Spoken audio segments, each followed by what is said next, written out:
One compliment nearly got me killed by this alien warrior princess.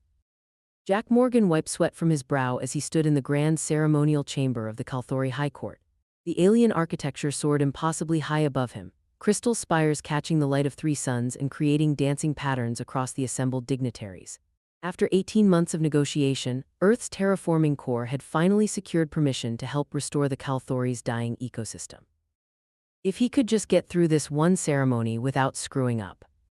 "Stand straight, human," muttered Kex, his alien liaison, the diminutive purple-skinned being barely reached Jack's chest, but his role as cultural advisor made him invaluable. The royal guards approach. Remember, no direct eye contact, no sudden movements, and absolutely no informal speech. Jack nodded, tugging at the collar of his formal uniform. The atmospheric processors on this world were still adjusting to human biology, making the air thick and humid. Around him, other delegates from various worlds shifted nervously, their own cultural attachés whispering last-minute instructions. The massive doors at the far end of the chamber swung open, releasing a soft chime that resonated through Jack's bones. The Kalthori royal guards entered, their crystalline armor catching the light and refracting it in mesmerizing patterns. Each guard stood nearly 8 feet tall, their iridescent skin shifting colors with their movements. But it was their leader who caught Jack's attention. Princess Elera of the Kalthori moved with predatory grace, her armor more elaborate than her subordinates, decorated with what appeared to be crystallized starlight. Her skin rippled with bioluminescent patterns that pulsed in time with her heartbeat, creating hypnotic waves of color across her face and exposed arms. "That's the princess warrior," Kex whispered urgently, "third in line for the throne but first in combat prowess. She's personally defeated 12 assassination attempts this cycle alone." Jack tried to keep his eyes downcast as the princess approached his position but found himself stealing glances. Her presence was magnetic, a combination of deadly grace and regal bearing that made his heart race. She paused before him, her height forcing him to crane his neck to see her face. Her eyes were the most striking feature, solid silver with hints of swirling galaxies in their depths. The crown of crystalline horns adorning her head shifted slightly as she studied him, each movement creating tiny musical notes that blended into an otherworldly harmony. "You are the terraforming specialist?" Her voice carried harmonics that human vocal cords couldn't produce, creating a symphony of sound that made Jack's spine tingle. "Yes, Your Highness," he managed to keep his voice steady. "Jack Morgan, Earth Terraforming Corps, we're honored to." That's when it happened. Maybe it was the heat or the nervous energy or simply his human brain short-circuiting in the presence of such alien beauty. Whatever the cause, his mouth moved before his brain could stop it. "Has anyone ever told you your eyes look like starlit pools of liquid mercury? They're gorgeous." The chamber fell silent. Even the ambient hum of the crystal architecture seemed to pause. Kex made a strangled sound beside him and Jack realized with horror what he'd done. Princess Elera's skin shifted from its normal iridescent blue to a deep, pulsing crimson. Her crown of horns extended fully, creating a deadly corona around her head. The other guards stepped back, forming a ceremonial circle. "You dare?" Her voice held harmonics of rage that made Jack's teeth ache. "You dare to reduce a warrior princess of the Kalthori to mere aesthetic appreciation." I didn't mean," Jack stumbled backward as she advanced, her armor reconfiguring itself into something decidedly more lethal. "In the presence of the High Court, you have committed the gravest insult possible to a warrior of my standing." Her right arm transformed, crystalline blades extending from her forearm. "There is only one response to such dishonor." Jack barely saw her move. One moment she stood before him, the next her crystalline blade was plunging toward his heart. He had no time to dodge, no time to even cry out. The blade struck with enough force to send him flying across the chamber, where he crashed into the far wall and crumpled to the floor. The last thing he saw before darkness took him was Princess Elera standing over him, her silver eyes wide with something that might have been surprise as he continued breathing despite the killing blow. "Impossible," he heard Kex whisper. "He survived the death touch, the human survived." The healing chamber pulsed with soft blue light as crystalline medical devices orbited Jack's prone form. His chest felt like it had been hit by a cargo shuttle, each breath sending spikes of pain through his ribcage. Through blurry vision, he could make out Princess Xylara's imposing figure standing by the doorway, her back rigid, armor still splattered with his blood. "The human should not have survived," came a melodious voice. Grand Sage Nexer, the eldest of the Kalthori religious leaders, circled Jack's healing pod with obvious fascination. His crystalline crown was more elaborate than the princess's, casting rainbow patterns across the chamber walls. "The death touch severs the connection between body and soul. None have survived it in 10,000 cycles." "Clearly your technique is getting sloppy, princess," remarked Kex, who hadn't left Jack's side since the incident. The diminutive alien ducked as Xylara's crown spikes extended threateningly. "My technique was perfect," she snarled, her skin rippling with patterns of crimson and gold. "The blade struck true, I felt his life force begin to separate, and then it refused to break." Jack tried to sit up, immediately regretting the movement as pain lanced through his chest. "Look, there's been a huge misunderstanding. I'm just a terraforming engineer. I didn't mean to insult anyone's honor. Can't we just chalk this up to cultural differences and move on?" The Grand Sage's expression became even more intrigued. "You do not understand, Earthborn. By surviving the death touch, you have activated one of our most ancient and sacred laws, the right of reversed fate." "The what now?" Jack looked between the sage and Kex, hopping for explanation. Kex cleared his throat nervously. "It's complicated. In Kalthori culture, when a warrior fails to claim a life with their most sacred technique, it creates a bond. The warrior becomes bound to protect the one they failed to kill until the trial of worth is completed," Xylara finished, finally turning to face them. Her silver eyes fixed on Jack with barely contained fury. "I am now honor-bound to ensure your survival until you can be judged by the Ancient Ones."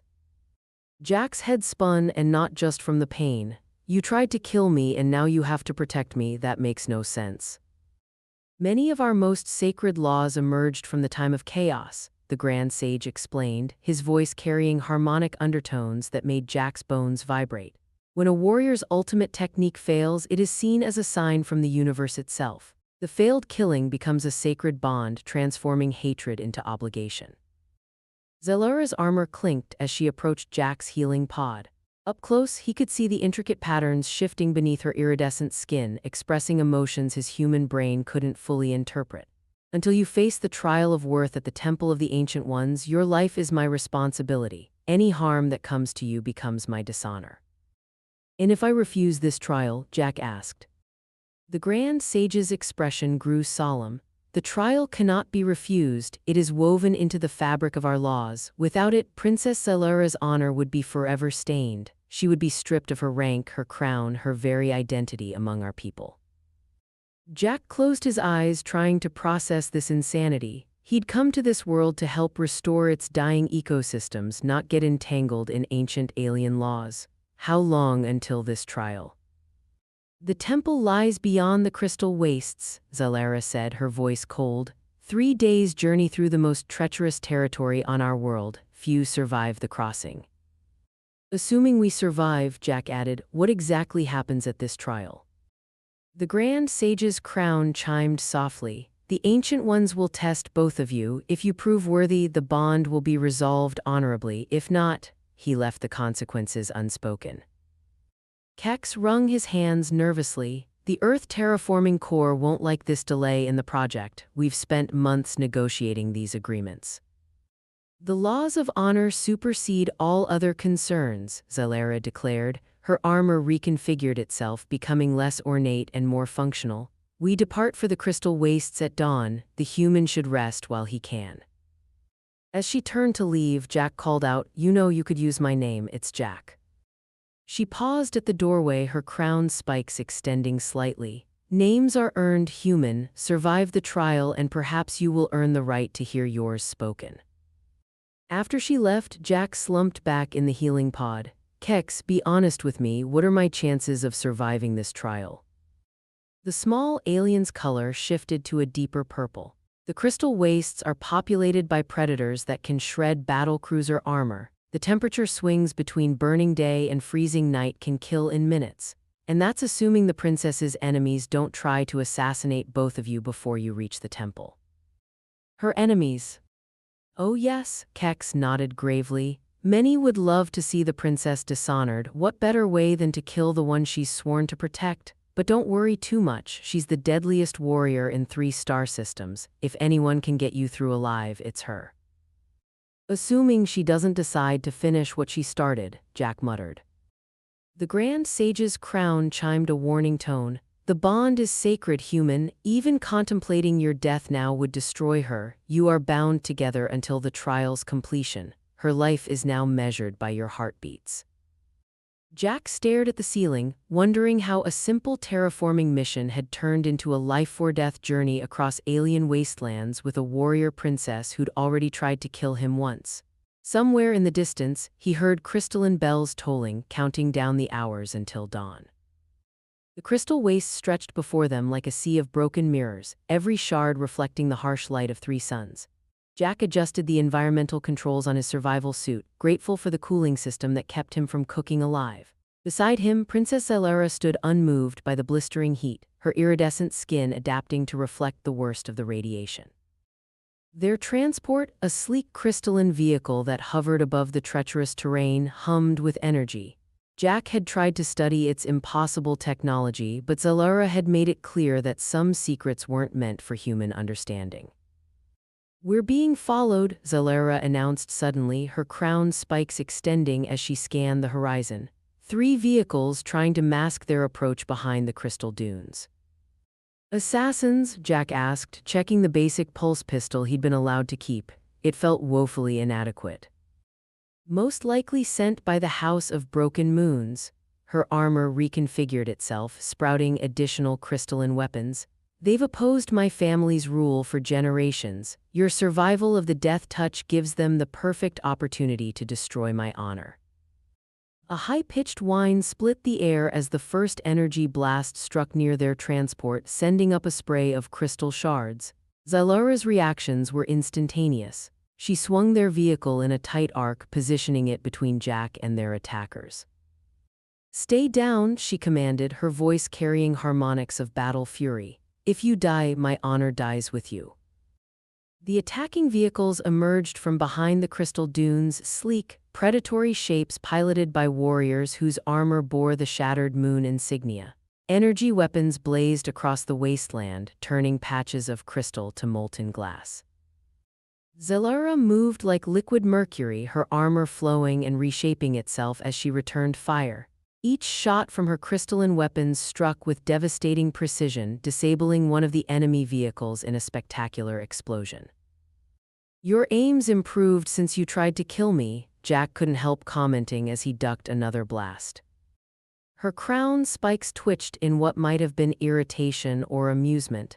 "If I'd truly wanted you dead, human, you wouldn't have survived to make such observations." The remaining attackers split up, trying to flank their position. Zelera's skin pulsed with combat patterns, reading the battlefield in ways Jack's human senses couldn't comprehend. She fired again, catching the second vehicle's propulsion system. It spun out of control, crashing into a crystal formation and exploding. The third attacker suddenly changed tactics, firing not at them but at the crystal field ahead. The ground began to crack, spreading rapidly toward their transport. "Crystal quake," Zelera shouted. "Hold on." The ground beneath them shattered as hidden fault lines activated. Their transport bucked wildly as Zelera fought for control. Crystal spires erupted from the ground, threatening to impale them from below. Without warning, Zelera grabbed Jack and jumped clear of the vehicle seconds before a crystal spire pierced it. They rolled across the sharp terrain, her armor somehow protecting them both from being shredded.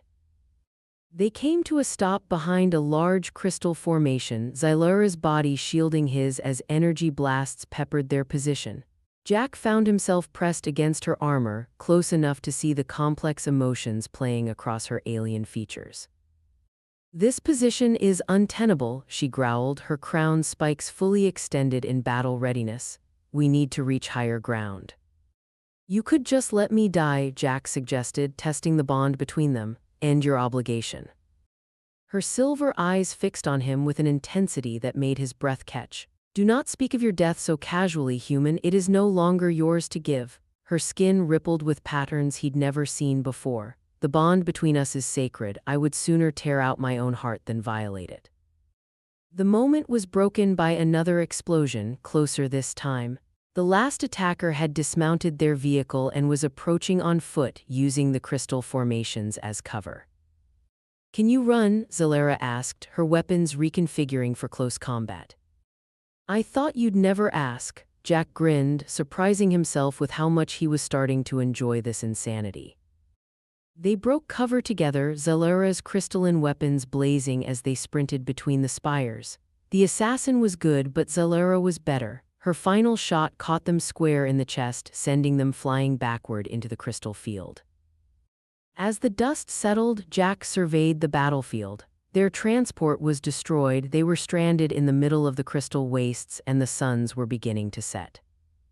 "The temperature will drop to lethal levels soon," Zalera observed, her armor already adapting to the changing conditions. "We need shelter."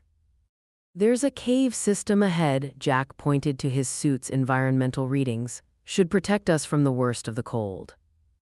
Zalera's crown spikes shifted as she studied him. "Your species is surprisingly resilient. Most would have broken under such conditions." "Was that almost a compliment?" Jack asked as they started walking. "An observation," she corrected, but her skin patterns suggested something more complex. "Though I begin to understand why you survived the death touch, there is strength in you that I did not expect." As they made their way toward shelter, Jack realized something had changed between them. The journey that had started with an attempted execution had somehow transformed into something else, a partnership forged in survival, bound by laws older than human civilization. Above them, the three suns began to set, painting the crystal wastes in colors no human language had names for, while ancient predators began to stir in the growing darkness. V2 latest published copy, The Temple of the Ancient Ones, rose from the crystal wastes like a frozen explosion, its spires twisting impossibly through the air in defiance of gravity. After 3 days of surviving assassins, predators, and the deadly environment, Jack and Zalera stood before its entrance, their bodies battered but spirits unbroken. "The temple will test us separately," Zalera explained, her silver eyes reflecting the structure's otherworldly glow. "No warrior who has entered has ever spoken of what happens within. Those who survive emerge changed." "And those who don't survive?" Jack asked, though he already knew the answer. "Their names are sung in the halls of honor." Her crown spikes shifted in what he'd learned was discomfort. "Human, Jack, if you do not survive the trial, know that you have proven yourself a worthy companion in battle." Before Jack could respond to this unprecedented use of his name, the temple's entrance spiraled open. Ancient mechanisms hummed with power as crystalline pathways formed, one leading left, the other right. "May your heart prove as strong as your will," Zalera said formally, then turned toward her path. "Try not to die," Jack called after her. "I'd hate to have to explain that to your family." Her skin rippled with what he now recognized as amusement before she disappeared into the temple's depths. Taking a deep breath, Jack stepped onto his own path. The crystal corridor shifted around him, becoming organic and fluid. Images formed in the walls, memories of Earth, his training, the moment he'd first arrived on the Calthori homeworld. The temple was reading him, analyzing his very essence. A voice filled his mind, ancient and vast. "Why do you seek judgment, Earthborn?" "I didn't seek anything," Jack replied honestly. "I'm here because I survived something that should have killed me." "Yet you chose to embark on the journey," the voice noted. "You could have refused, forced the princess to end her own life to preserve her honor. Why did you not take the simpler path?" The question caught Jack off guard. He hadn't considered that option, not really. Because it would have been wrong. She was following her culture's laws, even if they seemed strange to me. I couldn't let her die for that. The corridor transformed, and suddenly Jack was back in the high court, watching himself compliment Zalera. But this time he could feel her emotional response, the shock, the rage, but underneath, something else: curiosity, interest, quickly buried under layers of cultural conditioning and warrior pride. "You see more clearly now," the voice observed. "The death touch is not merely a killing technique, it is a test of worthiness. Only those whose souls resonate at certain frequencies can survive it. The scene changed again. Now Jack watched Zalera defending him in the crystal wastes, saw the subtle changes in her skin patterns that he'd missed before. The way she moved to protect him wasn't just about honor, there was something more personal driving her actions. She fights her own trial now, the voice revealed, facing truths she has denied for generations. The question is, Earthborn, are you prepared to face yours? The crystal walls began to pulse with energy. Jack felt his consciousness expanding, touching minds vast and ancient. The temple was showing him something, the true history of the Kalthori, their evolution from crystal-based life forms, their development of technologies that merged biology and mineral. Your species stands at a similar crossroads, the voice explained. The death touch survived because you carry within you the potential for similar evolution. Your survival was not random, but neither was your attraction to the princess. Jack's mind reeled as understanding flooded through him. The terraforming project, his assignment to this world, none of it was coincidence. Some part of him had been drawn here, recognizing on a cellular level the potential for something revolutionary. The final test approaches, the voice announced. You must choose, return to your former life, continue your mission as planned and leave the princess to her duties, or embrace transformation knowing it will change you in ways you cannot predict. The crystal corridor filled with blinding light. Jack felt energy coursing through his body, offering him a glimpse of what he could become. The power was intoxicating, but it was the memory of Zalera's silver eyes that ultimately swayed his decision. Show me, he said firmly, show me everything. The transformation began, crystal patterns spreading across his skin like frost on a window. As his consciousness expanded, he could sense Zalera somewhere else in the temple, undergoing her own metamorphosis. Their minds touched briefly across the crystalline network, recognition and understanding flowing between them. The Ancient Ones had created the death touch not as a weapon but as a key, one that would only work when exactly the right souls encountered each other. After 10,000 cycles, the lock had finally been turned. Above the temple, the three suns of the Kalthori world aligned for the first time in a millennium, their combined light setting the crystal wastes ablaze with impossible colors. Change was coming to both their species, beginning with two individuals who had found each other through an accidental complement and an attempted execution. When Jack emerged from the temple's inner chamber, he barely recognized his own reflection in the crystalline walls. Iridescent patterns flowed beneath his skin, not quite like Zalera's but beautiful in their own right. He could feel the crystalline network that connected all Kalthori life. His consciousness expanded far beyond human limits.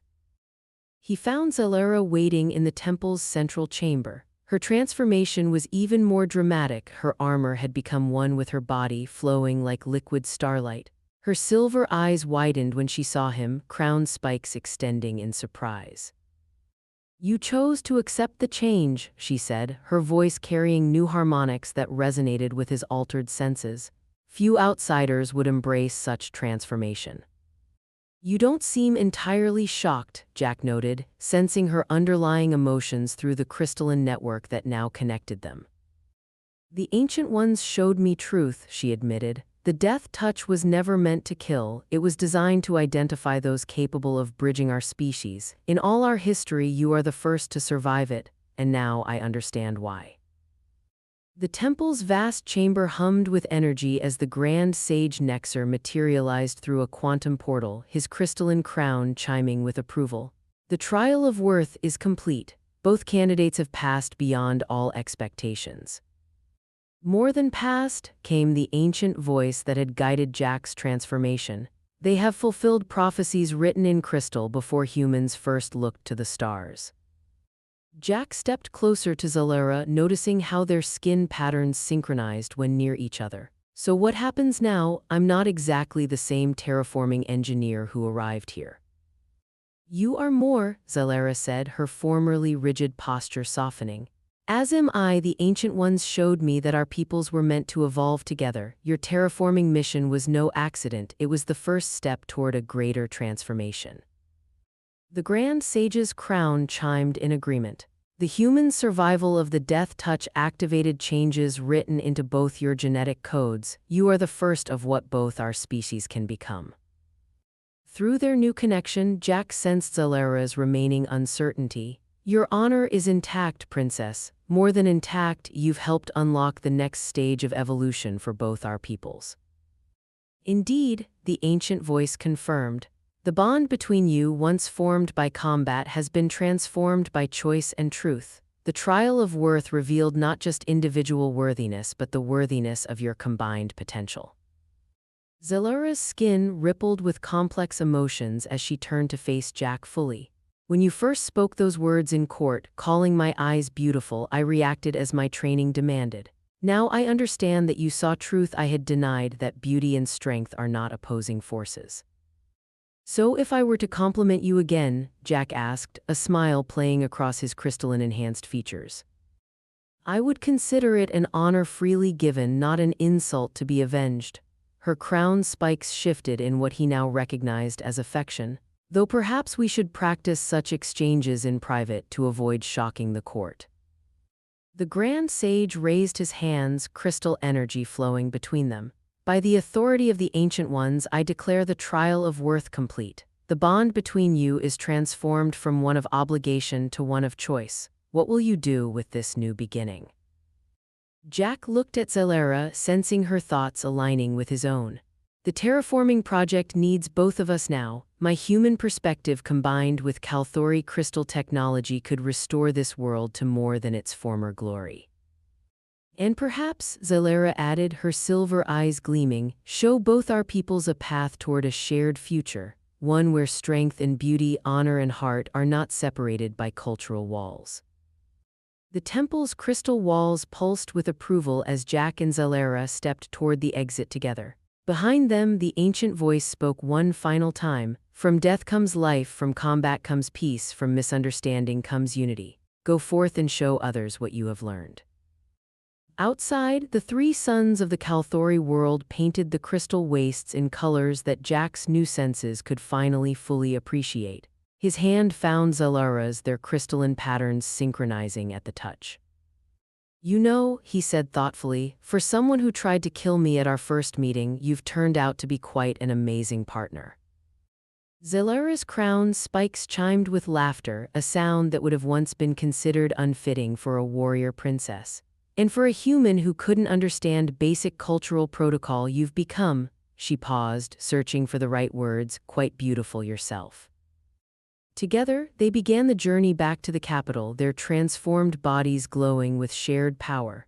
Behind them, the Temple of the Ancient Ones pulsed with satisfaction, its purpose finally fulfilled after 10,000 cycles of waiting.